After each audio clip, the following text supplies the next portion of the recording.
Hello बच्चों, आज हम लोग जीव विज्ञान का जो टिश्यू टॉपिक है उसका कल हम लोगों ने टिश्यू में सूतक उसका हमने कल ग्राफ से आपको रिप्रेजेंट किया पादप ऊतक का। उसी में पादप ऊतक में बचा था जटिल ऊतक कितने तरह के होते हैं, उनका कल नहीं हो पाया था, आज उसको हम लोग कंप्लीट करते हैं।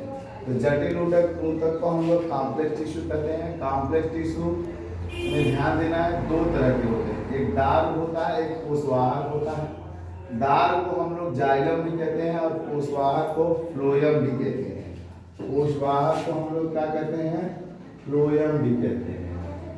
ठीक, आप ध्यान देना ये है कि डार्क को कितने भागों में बांटा गया है। तो डार्क के चार भाग होते हैं, वाहिनिकाएं, वाहिकाएं, ब्रैकेट्स, वेसल्स। कास्ट ऊतक को उड पैरेन्काइमा, कास्ट तंतु को उड फाइबर कहते हैं। जबकि कोशवाहक को भी चार भागों में बांटा गया है। पहली है चार्ली अवयव जिसे सीव एलिमेंट्स कहते हैं, दूसरा है सखी कोशिकाएं कंपेनियन से, तीसरा फ्लोएम ऊतक फ्लोएम पैरेन्काइमा और चौथा है फ्लोएम तंतु फ्लोएम फाइबर्स कहते हैं। अब हम लोग चलते हैं, सबसे पहले अपना डिटेल करते हैं बीजोतक ऊतक क्या है। तो ये ऊतक पौधे के उन भागों या स्थान पर पाए जाते हैं जहां पर लगातार कोशिकाओं का विभाजन हो रहा होता है, अर्थात वृद्धि स्थान पर पाए जाते हैं, अर्थात वृद्धि स्थान पर पाए जाते हैं। वृद्धि कहाँ होती है, या तो बहुत ऊपर होती है या तो बहुत नीचे होती है। तो मतलब शीर्ष पर जिसे हम फरो शीर्ष कहते हैं, या जड़ों में जिसे हम मूल शीर्ष कहते हैं, रूट एपेक्स। कोशिका विभाजन के कारण ही पौधों में वृद्धि देखने को मिलता है। अगर कोशिकाएं विभाजित नहीं होंगी तो पौधों की वृद्धि, टहनियां, डाल और उसके तने आगे नहीं बढ़ेंगे। अब आता है बीजोतक ऊतक की विशेषता क्या होती है। तो पहली विशेषता यह कह रहा है कि यह जीवित और पतली भित्ति वाली होती है। क्या होती है, यह कोशिकाएं जीवित होती हैं और पतली भित्ति वाली होती है। दूसरा कलर, इनकी आकृति गोल, अंडाकार या बहुभुजी हो सकती है। ठीक, मतलब कोशिकाओं की आकृति कैसी हो सकती है, गोल भी हो सकती है, अंडाकार भी हो सकती है, बहुभुजी भी हो सकती है।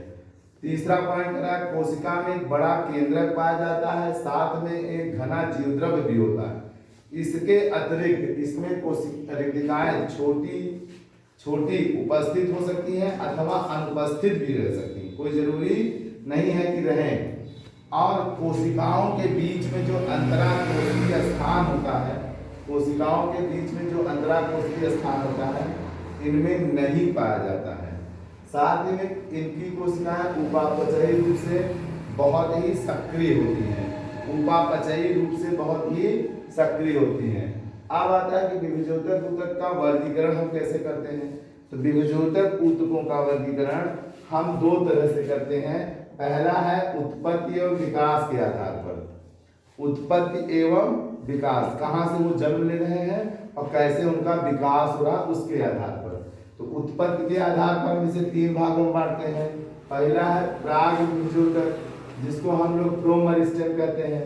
यह बीजोतक कोशिकाओं का समूह है जो वृद्धि करते हुए भाग की अवस्था को दर्शाता है। कोशिकाओं का समूह है और जहां वृद्धि हो रहा, जहां बढ़ रहा, उस अवस्था को यह दर्शाता है, प्राग वाला। और प्राथमिक बीजोतक का जो निर्माण होता है वह प्राग बीजोतक के ही द्वारा होता है। ठीक, इसीलिए इसे हम प्राथमिक स्थायी ऊतक के नाम से भी जानते हैं।